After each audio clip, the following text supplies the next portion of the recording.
Semut Sulaiman.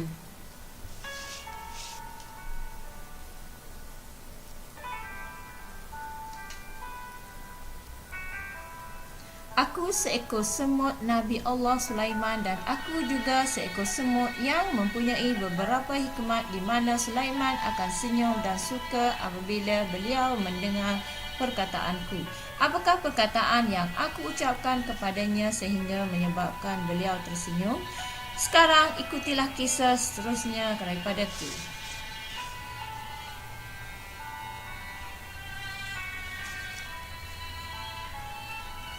Sesungguhnya, aku seekor semut yang hidup di dalam kumpulan yang begitu ramai. Aku dan kawan-kawanku hidup di dalam lubang seperti mana yang kamu semua telah sedia maklum.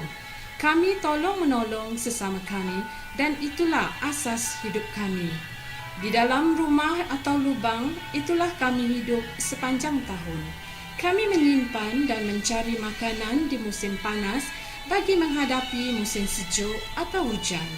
Dengan makanan itulah kami hidup di waktu bumi dipenuhi air sebaik sahaja kami kehabisan makanan. Begitulah kehidupan kami setiap tahun. Kami juga satu kaum yang mengikut peraturan dengan tolong-menolong sesama kami di dalam setiap pekerjaan. Setengah daripada manusia mengambil contoh dan teladan daripada kami dalam mengurus kerja-kerja mereka. Setelah masa berlalu dengan begitu lama, kami menjadi kumpulan yang begitu ramai. Ketika kumpulan kami mengumpul makanan dan melaksanakan kerja masing-masing, tiba-tiba kami mendengar satu suara dan hentakan bumi yang sangat kuat. Kami mendapati satu kumpulan ramai menghala ke arah kami. Aku berpaling ke arah bunyi suara tersebut dan aku dapati suatu perkara yang sungguh menakjubkan. Aku melihat bala tentera Sulaiman sedang bergerak ke arah kami di jalan yang sama. Jumlah bala tentera Sulaiman begitu ramai dan yang mana ianya terdiri daripada manusia, jin dan segala haiwan-haiwan yang lain.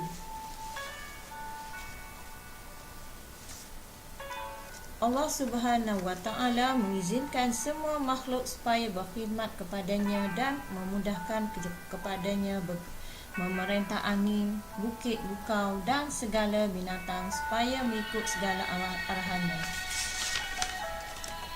Angin akan membawa Sulaiman ke mana saja arah yang dikehendakinya.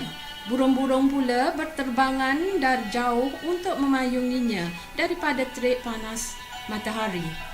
Sementara bukit bukau, gunung ganang sentiasa bertasbih bersama-sama dengannya.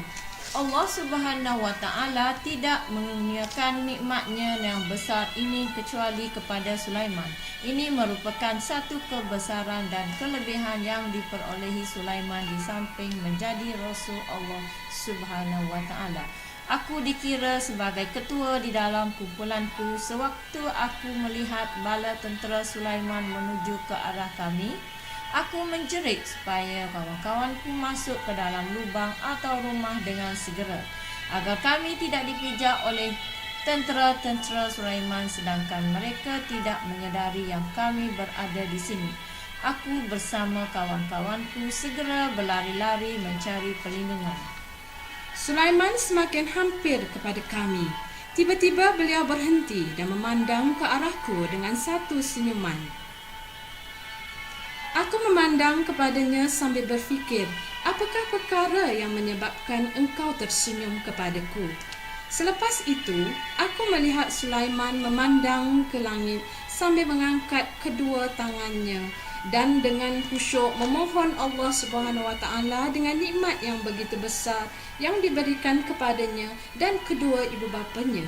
Sulaiman berdoa supaya beliau sentiasa berada di dalam keadaan kebaikan dan dimasukkan dalam kalangan orang-orang soleh. Sulaiman memerintahkan kepada bala tenteranya supaya menjauhi kami agar kami tidak dipijak oleh tentera-tenteranya secara tidak disedari. Kisah ini telah pun diceritakan oleh Allah Subhanahu wa taala melalui firman-Nya di dalam surah An-Naml yang bermaksud, dan dihimpunkan untuk Sulaiman tenteranya dari jin, manusia dan burung, lalu mereka itu diaturkan dengan tertib, yakni barisan. Hingga apabila mereka sampai di lembah semut, berkatalah seekor semut, "Hai semut-semut, masuklah ke dalam sarang-sarangmu agar kamu tidak dipijak oleh Sulaiman dan tenteranya, sedangkan mereka tidak menyadari."